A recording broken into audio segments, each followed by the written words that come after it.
आज की इस वीडियो में हम आपको बताएंगे कि कर्ण कितने बुद्धिमान थे। आपको शायद पता नहीं होगा कि महाभारत में पांडवों का अज्ञातवास भंग करने में कर्ण का एक विशेष योगदान था। और अगर कर्ण ना होते तो दुर्योधन को कभी मालूम ना पड़ता कि पांडव अपना अज्ञातवास कहां बिता रहे हैं। आप में से ज्यादातर लोगों को पता ही होगा कि कर्ण ने ही दुर्योधन को यह झांत करने में मदद करी थी कि पांडव कहां होंगे। तो बात तब की है जब द्रौपदी के कहने पर भीम ने विराट नरेश के साले कीचक का वध कर दिया था। दोस्तों, कीचक कोई मामूली योद्धा नहीं था।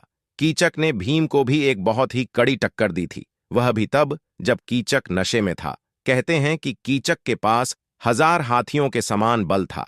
यहां तक कि जब भी त्रिगत राज सुशर्मा अपनी सेना के साथ विराट देश को जितने आता था, तब हर बार कीचक उन्हें परास्त कर वहां से भगा देता था। इससे हम समझ सकते हैं कि कीचक कितना शक्तिशाली योद्धा था। लेकिन क्या आपको पता है कि कीचक को कर्ण ने अपनी दिग्विजय में भी हराया था? इसलिए कर्ण को कीचक के बल का सही अंदाजा था कि कीचक कितना शक्तिशाली है और उसे कौन हरा सकता है।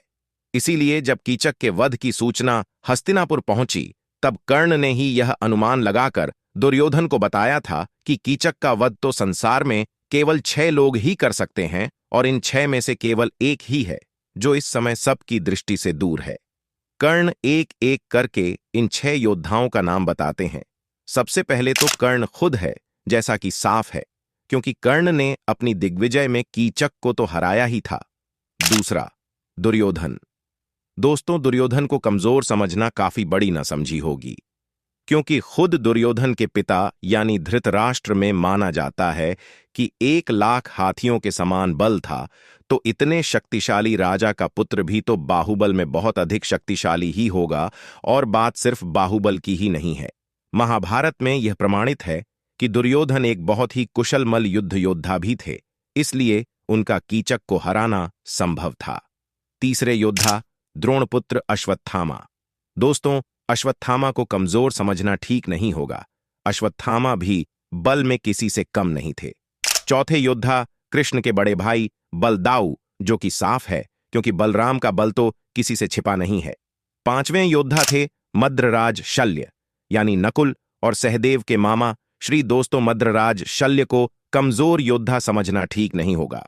द्रौपदी स्वयंवर युद्ध में भीम के खिलाफ शल्य ने ही भीम से युद्ध किया था। यहां तक कि महाभारत कुरुक्षेत्र युद्ध के 11वें दिन शल्य ने भीम को गदा युद्ध में भी एक कड़ी टक्कर दी थी। और छठे और आखिरी योद्धा हैं मंझले पांडव भीम, जो कि साथ है, क्योंकि भीम ने ही तो कीचक का वध किया था। तो कीचक को परास्त और उसका वध करने की क्षमता रखने वाले इन 6 योद्धाओं का अनुमान कर्ण ने स्वयं ही लगाया था, जिससे साफ जाहिर होता है कि कर्ण कितने बुद्धिमान थे।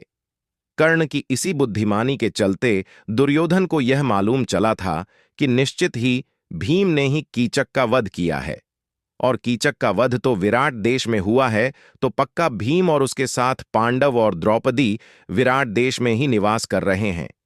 हालांकि यहां यह बात बताना जरूरी है कि कर्ण की सहायता से दुर्योधन ने सिर्फ यह पता लगाया था कि पांडव और द्रौपदी कहां निवास कर रहे हैं। अगर दुर्योधन स्वयं अपनी सेना के साथ वहां आक्रमण करता तो पक्का पांडव और द्रौपदी विराट नगर से भाग जाते, और दुर्योधन कभी उन्हें ढूंढ नहीं पाता, जिससे वह उनके अज्ञातवास को भंग नहीं कर पाता। इसीलिए दुर्योधन ने तय किया कि कीचक के मरने के बाद पक्का त्रिगत राज सुशर्मा उस पर आक्रमण की योजना बना रहे होंगे। इसलिए दुर्योधन ने त्रिगत राज सुशर्मा को यह समाचार पहुंचा दिया कि कीचक का वध हो चुका है, और अगर वह विराट नगर को जीत लेते हैं तो वह स्वयं विराट नगर को त्रिगत राज सुशर्मा के नाम कर देंगे, जिससे सुशर्मा भी सहमत हो जाते हैं और विराट नगर पर आक्रमण कर देते हैं। यहां दुर्योधन को मालूम था कि उसके ज्येष्ठ भ्राता यानी युधिष्ठिर पक्के तौर पर विराट नगर की रक्षा के लिए बाहर आ जाएंगे, जिससे यह बात सिद्ध हो जाएगी कि उन लोगों को पहचाना जा चुका है और उनका अज्ञातवास भंग हो चुका है।